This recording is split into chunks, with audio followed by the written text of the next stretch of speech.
It's Friday, now it's here, and Spain against Portugal is part of a pretty much unprecedented World Cup cap. Cristiano Ronaldo is the third most capped player at this World Cup. Sergio Ramos is the second, in which they finished in third place, having lost a semi-final to Chile on penalties. But there is Fernando Hierro, Portugal's coach. Fernando Santos took Greece to the last 16 of the World Cup 4 years ago, and of course he won the Euros with his own beloved country 2 years ago. No injuries and few dilemmas in his team selection. Jose Font getting the nod over Bruno Alves at the back. In midfield, it's Bruno Fernandes of Sporting, preferred to João Mario, and 21-year-old Gonçalo Guedes is preferred to AC Milan's André Silva, who pays the price for poor club form. Guedes spent last season on loan at Valencia from Paris Saint-Germain and scored twice in their final warm-up game against Algeria. His last game as a manager was a 2-0 win for Oviedo at Elche in the Spanish second tier 12 months ago, in front of just 2,500 people. Bit different tonight. His approach may well be that if it ain't broke, don't fix it, and who would argue? Dani Carvajal not yet ready after his hamstring injury in the Champions League final. His replacement in that final, Nacho, replaces him tonight too at right back. The incomparable Andres Iniesta starts, and we simply must savour him whilst we can. And it's Diego Costa up front, preferred to Rodrigo, who is amongst the substitutes in the final warm-up matches under Lopetegui. Oh, I say! 1-0, Cristiano Ronaldo for Portugal.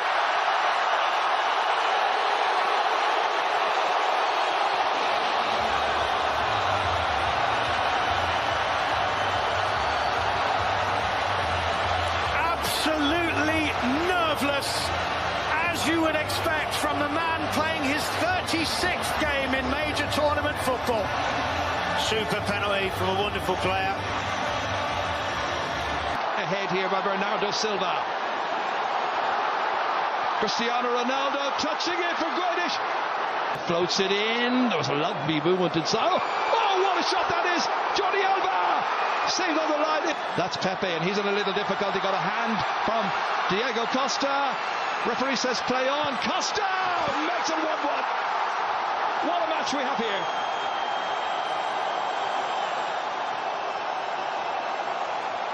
There will be a question, however.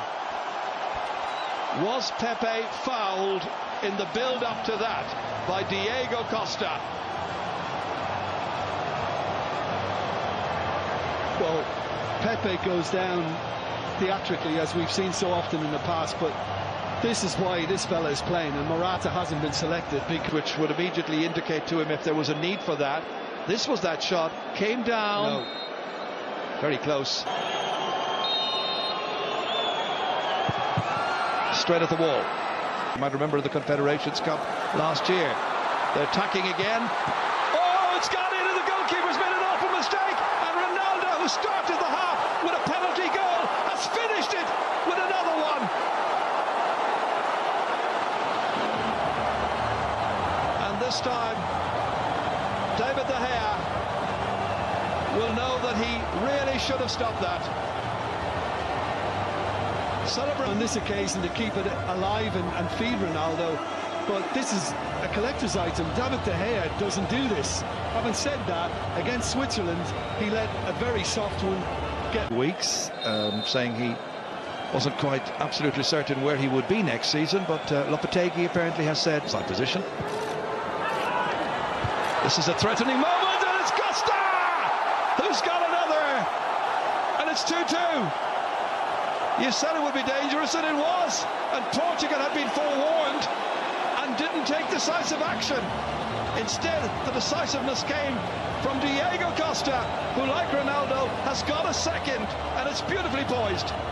Well, I mean, it's just brilliant work from Busquets, far post, and Portugal just get badly caught. And he does all the damage because his leap and his ball back, with Guedes not doing enough to prevent him, it's just perfect for Diego Costa to get in on the end of it and probably relieve that, whatever the referee said to him, to move him off the penalty spot. It's worked. Silva still has it. Great control. Isco eventually thumped away out of danger by Martunia. Oh, what a shot! What a goal! What a way to go in front! And it's Nacho, the man who conceded the penalty in the opening 5 minutes, who's put Spain in front for the first time ever after 58 minutes. What a shot, and what a time to get your first ever international goal. Some goal.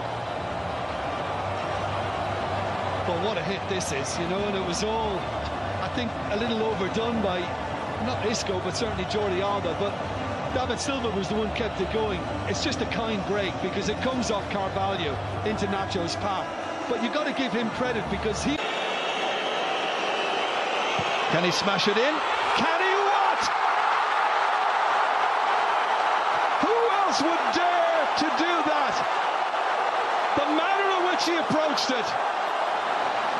The stage at which the game is at. Only one man, I suppose, on this planet would have the nerve, with 3 minutes to go, to come up, deceive everybody, and smash it into the back of that Spanish net. And it's 3-3. That's why he's as great as he is, because he can produce stunning moments when it matters most of all. And this is right up there with the very best he's managed in his